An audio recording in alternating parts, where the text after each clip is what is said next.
नमस्कार सभी को। आज हम अपघटन या वियोजन अभिक्रिया के बारे में अध्ययन करेंगे।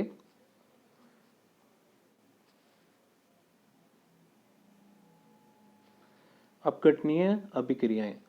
अपघटनीय अभिक्रियाएं जो होती हैं इसको इंग्लिश में डिसोसिएशन रिएक्शन भी कहते हैं और इसे वियोजन अभिक्रिया भी कहते हैं। जैसा कि नाम से ही प्रतीत हो रहा है, अपघटन अपघटन का साधारण भाषा में अर्थ होता है टूटना। ऐसी अभिक्रियाएं जिसमें एक अभिकारक अपघटित होकर या टूटकर दो या दो से अधिक उत्पाद बनाते हैं, अपघटनीय अभिक्रियाएं कहलाती हैं। इसमें अभिकारकों के मध्य बने हुए बंध टूटते हैं, यानी कि बंधों के टूटने से अपघटनीय अभिक्रिया होती है और छोटे अणुओं का निर्माण होता है। यहाँ अभिकारक जो होते हैं वो अधिक अणुभार वाले बड़े अणु होते हैं, मतलब जो अभिकारक जो होते हैं, क्रियाकारक जो होते हैं वो बड़े अणु होते हैं और उनका अणुभार जो होता है वो ज़्यादा होता है, जो अपघटित होकर कम अणुभार वाले छोटे अणुओं का निर्माण करते हैं। जैसे इसमें एक उदाहरण दे रखा है जिसमें एक बड़ा अणु है AB, और AB जो होता है ये अपघटित होकर A और B दो यौगिकों का या तत्वों का निर्माण करता है।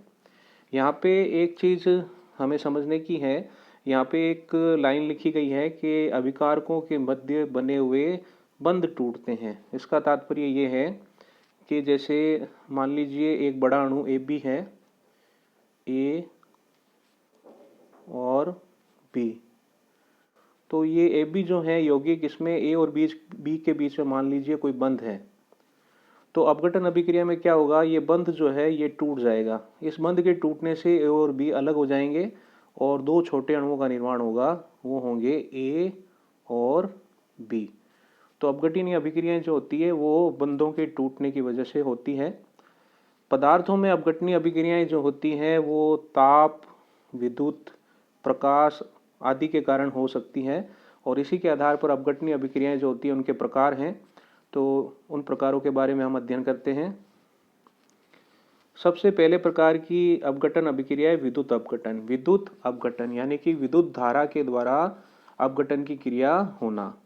इस प्रकार की अपघटन अभिक्रिया में किसी यौगिक की गलित या द्रव अवस्था में विद्युत धारा प्रवाहित की जाती है और विद्युत धारा प्रवाहित जब करते हैं तो वह पदार्थ जो होता है वो अपघटित हो जाता है। जैसे उदाहरण के लिए H2O जो कि जल है, इसमें जब हम विद्युत धारा प्रवाहित करते हैं तो हमें दो छोटे अणु प्राप्त होते हैं, एक तो हाइड्रोजन गैस प्राप्त होती है और एक ऑक्सीजन गैस प्राप्त होती है। तो जल का जब विद्युत अपघटन होता है तो हमें हाइड्रोजन और ऑक्सीजन गैस प्राप्त होती है, तो ये विद्युत अपघटन का प्रकार है।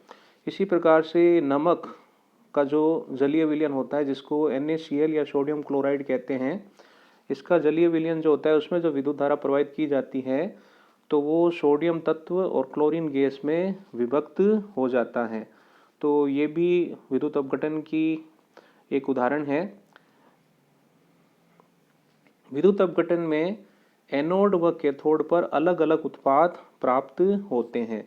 इसका तात्पर्य ये है कि जब हम किसी पदार्थ का विद्युत अपघटन कराते हैं, मान लीजिए हमने जल का विद्युत अपघटन करवाया, तो विद्युत अपघटन के लिए विद्युत धारा प्रवाहित करने के लिए दो इलेक्ट्रोड होते हैं, एक होता है कैथोड और एक होता है एनोड। तो जब हम जल जो होता है उसमें विद्युत धारा प्रवाहित करते हैं, विद्युत धारा के द्वारा अपघटन करते हैं, तो जल अपघटित होकर हाइड्रोजन गैस और ऑक्सीजन गैस बनाता है। हाइड्रोजन गैस जो होती है वो हमें कैथोड पर प्राप्त होती है और ऑक्सीजन गैस जो होती है वो हमें एनोड पर प्राप्त होती है। यानी कि विद्युत अपघटन के दौरान एनोड व कैथोड जो कि इलेक्ट्रोड होते हैं उन पर हमें अलग अलग जो यौगिक या तत्व या पदार्थ जो होते हैं वो हमें प्राप्त होते हैं। ऊष्मीय अपघटन।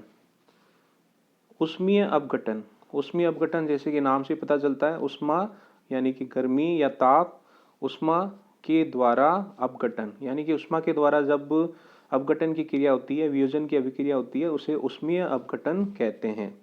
इस प्रकार की अपघटन अभिक्रियाओं में यौगिक को ऊष्मा देने पर, गर्म करने पर वह टूट जाता है। जैसे उदाहरण के लिए कैल्शियम जो कार्बोनेट जो होता है CaCO3, इसको जब 473 डिग्री केल्विन ताप पर जब गर्म करते हैं, ये जो त्रिभुज का निशान है ये गर्म करने का, ताप देने का निशान है, तो हमें कैल्शियम ऑक्साइड CaO और कार्बन डाइऑक्साइड गैस जो होती है वो प्राप्त होती है।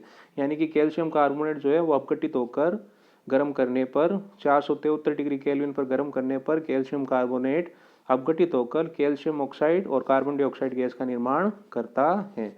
तो इस प्रकार का अपघटन जो होता है वो ऊष्मीय अपघटन होता है। तीसरे प्रकार का अपघटन होता है प्रकाशीय अपघटन। प्रकाशीय अपघटन का मतलब होता है प्रकाश के द्वारा अपघटन की क्रिया होना। इस प्रकार की अपघटन अभिक्रियाओं में यौगिक प्रकाश से ऊर्जा प्राप्त करके छोटे छोटे अणुओं में या छोटे छोटे यौगिकों में या तत्वों में टूट जाता है।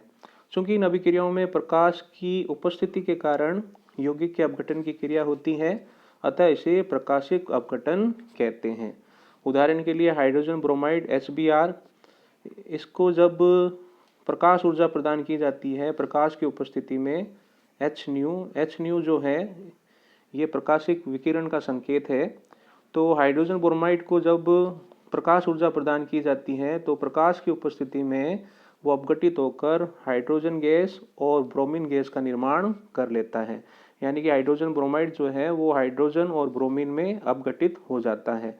चूंकि ये जो अपघटन जो होता है वो प्रकाश ऊर्जा की वजह से होता है, हाइड्रोजन ब्रोमाइड जो होता है वो प्रकाश ऊर्जा से ऊर्जा प्राप्त करता है और अपघटित होता है, प्रकाश की उपस्थिति में ये अपघटन होता है, इसलिए इसे प्रकाशिक अपघटन कहते हैं। तो ये अपघटन और विभिन्न प्रकार की अपघटन अपक्रियाएं जो हैं उनके बारे में हमने अध्ययन किया। जय हिंद, जय भारत, धन्यवाद।